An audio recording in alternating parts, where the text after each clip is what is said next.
I promise you're going to be blown away with the after on this repair. In fact, go ahead and skip to the last 15 seconds now, and you'll see what I mean.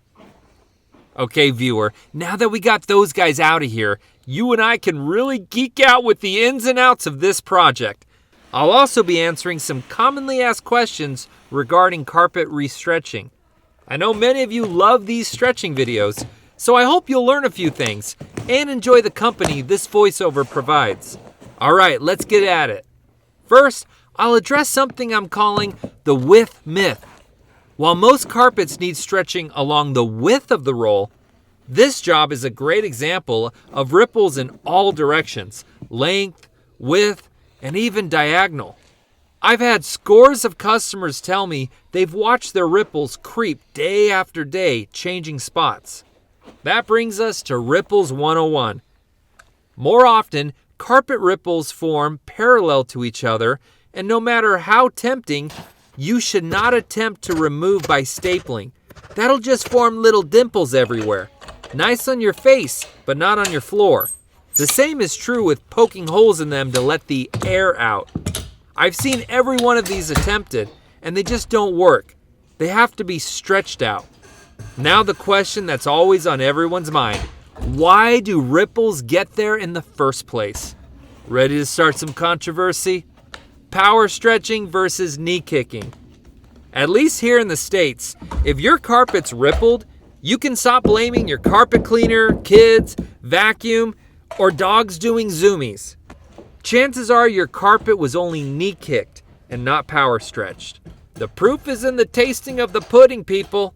Any carpet guy that says they can get the carpet just as tight with the knee kicker is delusional and will suffer bouts of bursitis before long. A power stretcher produces the tightest stretch, ensuring ripples never form, even after years of acclimation, seasons of hot and cold, and yes, the aforementioned dogs doing zoomies, okay? Okay, do we have time to talk seam peaks? I think we do. What are they, and what can be done with them? Stretching across seams may cause seams to peak, but can be reduced by hammering down and stretching lengthways along the seam. But carpet guy, should we clean the carpets first, then stretch? I always recommend stretching first, then cleaning. My carpet cleaner buddy Eric gave me this illustration. Ever spill something on your shirt?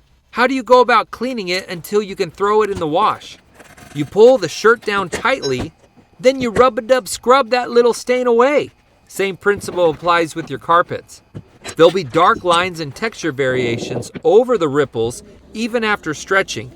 Dust gets embedded deeper in the fibers as they're opened up, and foot traffic affects the ridges different than the surrounding area.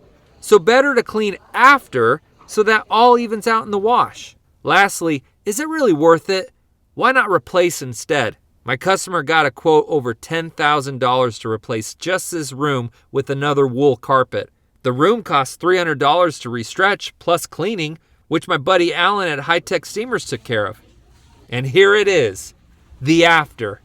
No ripples, no dark residuals. So satisfying stretching this carpet tight and right and saving my customer $10K.